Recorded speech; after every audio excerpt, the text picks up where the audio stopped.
नमस्कार और स्वागत है आपका इस खास सेशन में। जैसे हम आपको सुबह बता रहे हैं कि देश का सबसे बड़ा राजनीतिक मंच तो सज चुका है दिल्ली में, मगर सिर्फ राजनीतिक मेहमानों से आपका रूबरू नहीं करवाएंगे।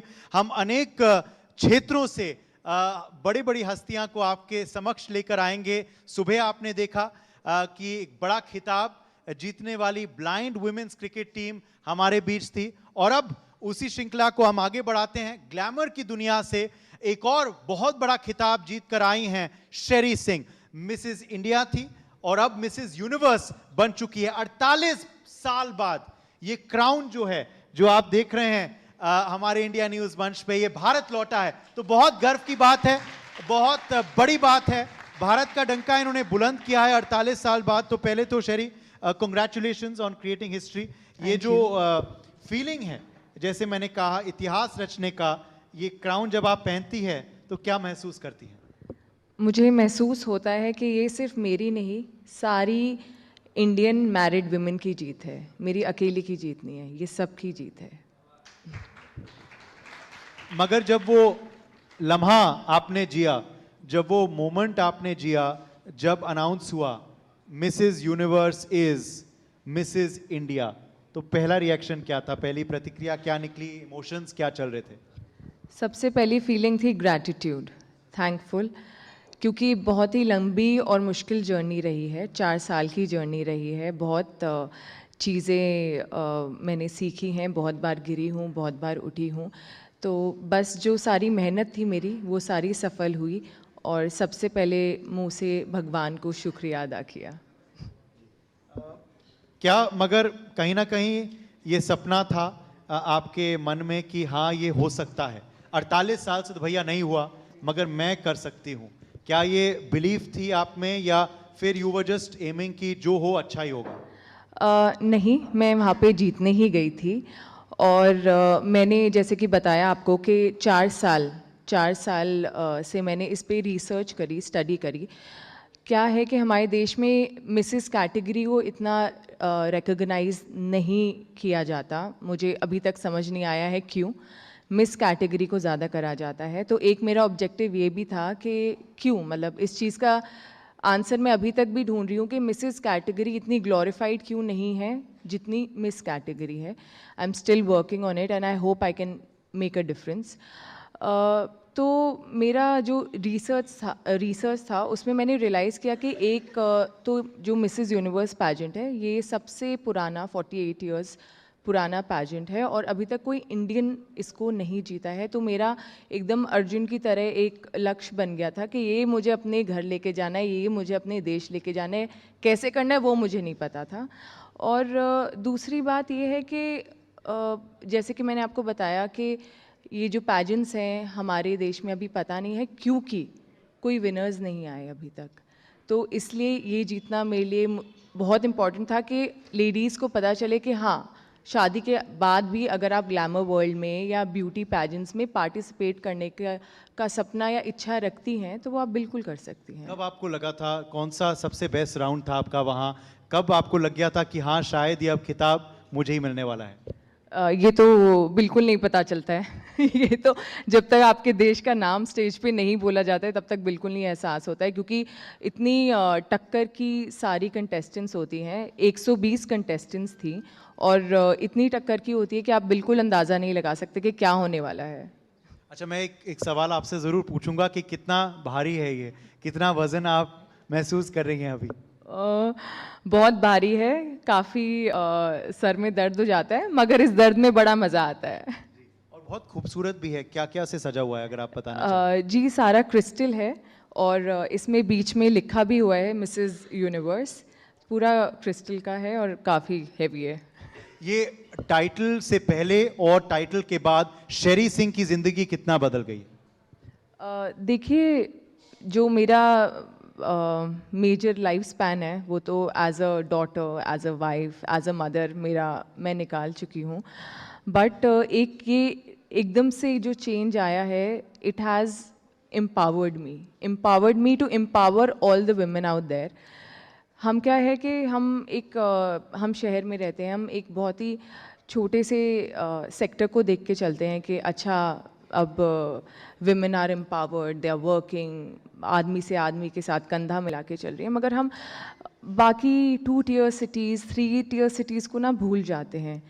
तो बस मुझे एक धक्का चाहिए था, एक प्लेटफॉर्म चाहिए था कि जो मुझे मिल चुका है, and I am trying to work on women empowerment and women education. तो बस ये चेंज आया है कि जो मैं करना चाह रही थी मुझ कि विमेन एम्पावरमेंट करूं, बट कैसे करूं ये नहीं समझ आ रहा था, तो एक ये पुश मुझे मिल गया है। और जैसे आप कह रहे हैं कि अक्सर हम देखते हैं भारत में कि जब एक लड़की की शादी होती है, जब वो अर्धांगिनी बन जाती है, तो काफ़ी बार उसका करियर जो है वो ख़त्म हो जाता है। खास करके ग्लैमर की दुनिया में भी हम देखते हैं कि बहुत सारे अपने ज़माने के टॉप हीरोइंस जब शादी करते हैं तो उस तरह की फिल्में उनको नहीं मिलती हैं और उस तरह का काम वो शायद करना नहीं चाहती या मिलता नहीं है उनको। बट आपने ये सब बदला, आपने ये जो जिंदगी है वो शादी के बाद शुरू की। जी ये बिल्कुल, भी कहीं ना कहीं संदेश है। बिल्कुल, बिल्कुल। वन ऑफ द रीज़न यही था कि शादी के बाद क्या करते हैं हम एज़ अ वुमन हम लोग यही सोचने लगते हैं, हम अपनी लिमिट अपने आप ही बांध लेते हैं, कोई और हम पे वो नहीं करता है, हमें ही लगने लगता है। मुझे भी लगा था जब मैं पैजेंट में जा रही थी, मुझे लगा था कि क्या मैं अपने बेटे को टाइम दे पाऊँगी अगर मैं प्रिपेयर कर रही हूँ? क्या मैं अपने हस्बैंड के साथ टाइम स्पेंड कर पाऊँगी? क्या मेरी रिस्पॉन्सिबिलिटीज़ जो मैं इतने सालों से निभा रही हूँ, क्या मैं इनमें कमी तो नहीं छोड़ दूंगी? मेरे दिमाग में भी आया था, मगर we need to realise that we also have dreams, हमारे भी सपने हैं, हमारी भी इच्छाएं हैं, और women are the best managers and multi taskers. I think उनसे ज़्यादा बैलेंस करके चीज़ें कोई नहीं चल सकता, एंड अपने आप को हमें लास्ट नहीं, थोड़ा सा तो अगर हम खुद से नहीं प्यार करेंगे, अपना ध्यान खुद नहीं रखेंगे, तो हम दूसरों का कैसे रखेंगे? तो that is what I did कि मैंने अपना ध्यान रखना शुरू किया, अपने सपनों को इम्पोर्टेंस देनी शुरू करी, and gradually everything just happened. And अब बहुत सी महिलाएं ऐसी होंगी जो आपको अपना प्रेरणा मानती होंगी, प्रेरणा स्रोत मानती होंगी, मगर आपको प्रेरणा किससे मिली, कहाँ से मिली? Who was your you know sort of role model, beauty queens में से या इन दुनिया में? देखिए, जैसे कि इंडिया से आज तक कोई मिसेस कैटेगरी में मिसेस यूनिवर्स कोई नहीं बना था, तो बड़ा ही मुश्किल था कि मैं किसी को आइडियलाइज कर पाऊँ, क्योंकि मिस कैटेगरी बहुत ही डिफरेंट लीग है ऑल टुगेदर। मैं तो बल्कि बोलूँगी कि Mrs category is 10 times more tougher, because आप एक सर्टेन एज ग्रुप में चले जाते हैं, आप एक मदर होते हैं, आप एक वाइफ होते हैं, बहुत सारी चीज़ें लिमिट हो जाती हैं। तो रोल मॉडल मैं अपने आप को ही बोलूँगी, मैं अपने आप को ही, क्योंकि जो सारा संघर्ष है, जो भी मैंने चीज़ें सीखी करी, वो मैंने एज एन इंडिविजुअल खुद ही सीखी, खुद ही करी। बट हाँ, जैसे कि आपने बोला कि अगर कोई ब्यूटी क्वीन अगर मैं बोलूँगी, तो जब ऐश्वर्या जी और सुष्मिता जी जीते थे, एक जो सपना इम्प्लांट हुआ था पैजेंट्री का, वो 94 में हुआ था, somewhere then I think that happened. Aishwarya, that Yes, moment. Okay. yes. मैं पूछना चाहूँगा आपसे कि ज़रा आप बताइए, आपकी हम कहानी जानना चाहते हैं आपकी ज़ुबानी। तो कहाँ पैदाइश हुई आपकी, बचपन कैसा बीता आपके लिए, कैसी स्टूडेंट थी आप? क्या तब से ही ये सपने कहीं ना कहीं ये नींव रखी गई थी कि मुझे पैजेंट में ही जाना है, मुझे देश को रिप्रेजेंट कर रहा है?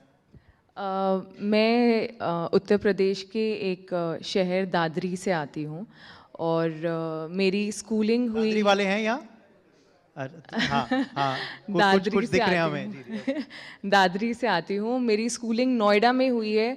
हम लोग दादरी से नोएडा करीबन 1 घंटा दूर है, तो हम लोग सुबह, मेरा भाई और मैं, हम लोग सुबह 6 बजे उठते थे कि हम 7 बजे स्कूल पहुंच सके। तो उस टाइम तो बड़ा मुश्किल लगता था, मम्मी क्या करा रही हैं, हमें इतना दूर स्कूल क्यों भेज रही हैं। और अब लगता है आई एम सो ग्रेटफुल कि मम्मी ने दादरी के स्कूल में नहीं डाला, नोएडा के स्कूल में डाला, थोड़ी सी एजुकेशन बेटर कर दी।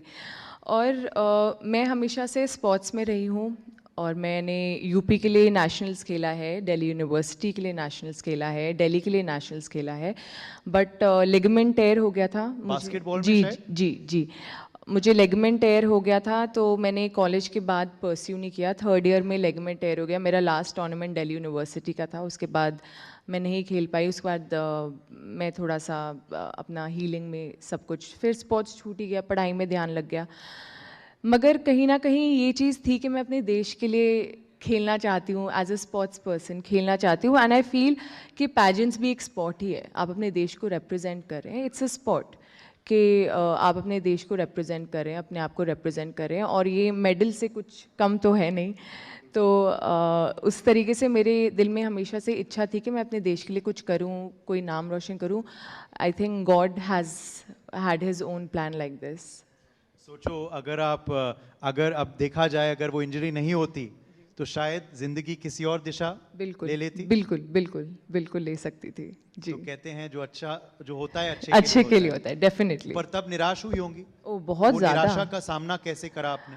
बहुत ज़्यादा, और specially at the age of 19 अगर आपको नी इंजरी हो जाए तो बड़ा डिसअपॉइंटिंग होता है, और जबकि आप अपने स्पोर्ट्स के पीक पे उस टाइम हो तो बड़ा डिसअपॉइंटिंग होता है। बट जैसे कि आपने बोला कि जो होता है अच्छे के लिए होता है, I have always been a firm believer of Karma and